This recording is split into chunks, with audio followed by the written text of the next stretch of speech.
Welcome to उड़ान classes. Hello students, इसके पहले वीडियो लेक्चर में हम लोगों ने फोटोसिंथेसिस के बारे में पढ़ा, मैकेनिज्म ऑफ फोटोसिंथेसिस के बारे में पढ़ा, किस तरीके से फोटोसिंथेसिस का प्रोसेस होता है। फोटोसिंथेसिस के प्रोसेस के टाइम पे क्या क्या इवेंट्स होते हैं, ये मैंने क्वेश्चन भी बताया था जो आपके बोर्ड एग्जाम से रिलेटेड इंपॉर्टेंट है कि what are the events that occur during photosynthesis. आज हम लोग पढ़ेंगे स्टोमेटा के बारे में, ठीक है। अब पहली चीज आता है स्टोमेटा क्या होता है। अगर हम लीफ का लोअर साइड देखते हैं, ठीक है, तो वहां हम देखते हैं कि लीफ पे छोटे छोटे पोर्स होते हैं या माइक्रोस्कोपिक एपर्चर्स होते हैं जिसके अंदर किडनी शेप या फिर बीन शेप करके स्ट्रक्चर होते हैं जिन्हें हम गार्ड सेल कहते हैं, ठीक है। लीव्स के लोअर साइड या हम कह सकते हैं अपर साइड ऑफ लीफ के अंदर छोटे छोटे माइन्यूट पोर्स होते हैं या माइक्रोस्कोपिक स्ट्रक्चर्स होते हैं जिनका शेप कैसा होता है, किडनी शेप या बीन शेप होता है, जिन्हें हम क्या कहते हैं, गार्ड सेल कहते हैं, ठीक है। इनका काम क्या होता है, ये हमारे लीव्स के अंदर गैसियस एक्सचेंज में हेल्प करते हैं। What is the meaning of gaseous exchange? Means oxygen का आउटटेक करते हैं, कार्बन डाइऑक्साइड का इनटेक करते हैं, यानी कार्बन डाइऑक्साइड लेते हैं और ऑक्सीजन गैस देते हैं। प्लांट्स उल्टा करते हैं, तो गैसियस एक्सचेंज में हेल्प करते हैं। इनके अलावा जो एक्सेस वाटर, जब फोटोसिंथेसिस का प्रोसेस होता है तो वाटर निकलता है, तो वो एक्सेस वाटर किसके थ्रू निकलता है, स्टोमेटा के थ्रू निकलता है। इस प्रोसेस को हम क्या कहते हैं, ट्रांसपिरेशन। यानी ट्रांसपिरेशन क्या होता है, loss of water through leaves, इसी को हम ट्रांसपिरेशन कहते हैं। तो स्टोमेटा के मेनली दो फंक्शन होते हैं। पहला फंक्शन क्या होता है, ये गैसियस एक्सचेंज में हेल्प करते हैं, दूसरा ये वाटर लॉस में हेल्प करते हैं। अब यहाँ पे देखते हैं हम लोग स्टोमेटा का स्ट्रक्चर। यहाँ दिख रहा है बीन शेप के स्ट्रक्चर है, किडनी लाइक स्ट्रक्चर है, इन्हीं को हम लोग क्या कहते हैं, गार्ड सेल कहते हैं। इस गार्ड सेल के अंदर छोटे छोटे ग्रीन स्ट्रक्चर्स होते हैं जिसे हम क्लोरोप्लास्ट कहते हैं, जो क्लोरोफिल कंटेन करता है, जो फोटोसिंथेसिस में हेल्प करता है। इसके अलावा गार्ड सेल में न्यूक्लियस होते हैं और वैक्यूल होते हैं। वैक्यूल ही एक्सेस वाटर का रिमूवल करते हैं और इनको टर्जिडिटी प्रोवाइड करते हैं। टर्जिड होना मतलब स्वेल हो जाना, फूल जाना, और फ्लैसिड होना यानी चिपटा हो जाना, ठीक है। ये बीच में ओपनिंग दिख रही है जिसे हम स्टोमेटल ओपनिंग कहते हैं और इनके चारों तरफ एपिडर्मल सेल्स होते हैं। ये स्ट्रक्चर होता है स्टोमेटा का।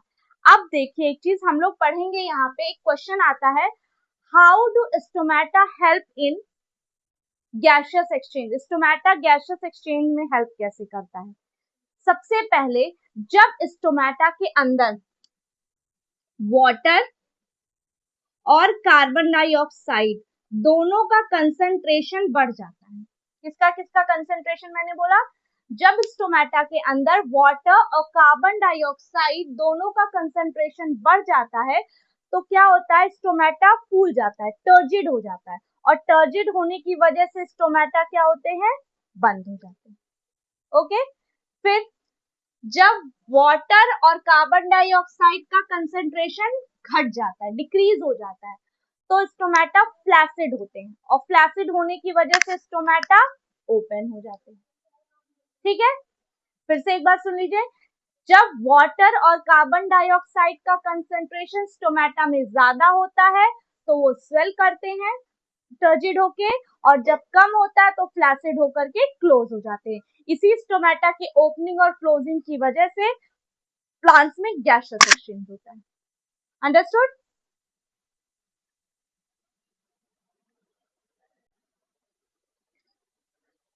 नेक्स्ट हम लोग पढ़ेंगे न्यूट्रिशन इन एनिमल के बारे में।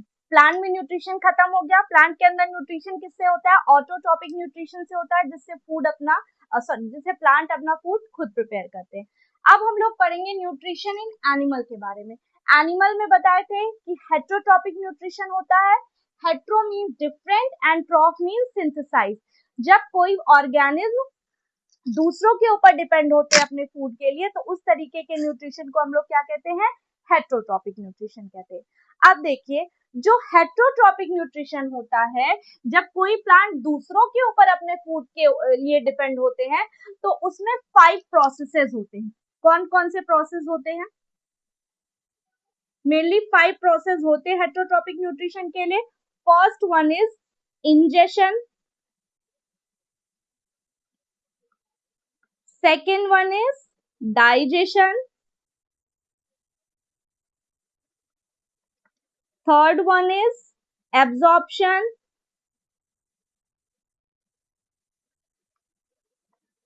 Fourth one is assimilation.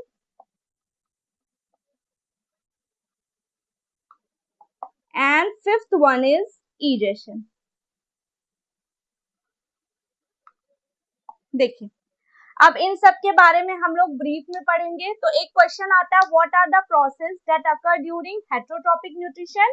तो 5 process: ingestion, digestion, absorption, assimilation and egestion. Firstly we will study about ingestion. Ingestion नाम में ये देखिए, इन एंड जेशन यानी intake of food is known as ingestion. जब हम फूड का इनटेक करते हैं, सॉलिड फूड को खाते हैं कोई एनिमल, तो उसे हम क्या कहते हैं?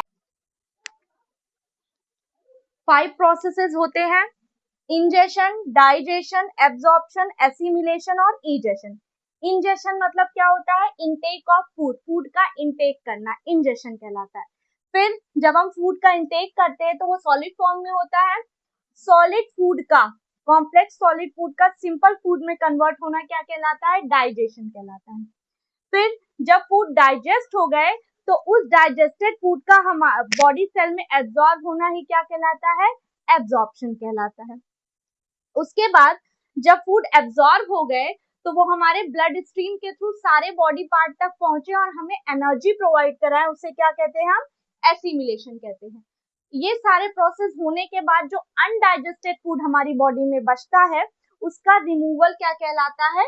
इजेशन कहलाता है। तो 5 मेजर प्रोसेस होते हैं: ingestion, intake of food; digestion, conversion of complex food into simple one; absorption, absorption of digested food या digested nutrient; assimilation, transportation of absorbed nutrient through blood stream to different body parts for providing energy; egestion, removal of undigested food यानी हमारी body में जो food digest नहीं हो पाया उसका removal क्या कहलाता है? egestion।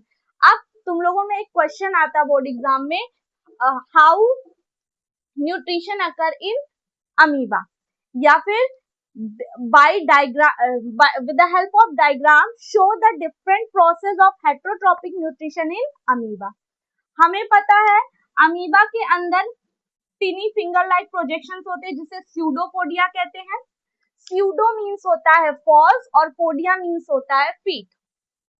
तो ये फॉल्स फीट होते हैं यानी ये सच में फीट नहीं होते हैं, बट क्या कहते हैं? लोकोमोशन में, इंजेशन में, सब चीज में हेल्प करते हैं क्योंकि ये यूनिसेलुलर ऑर्गेनिज्म है।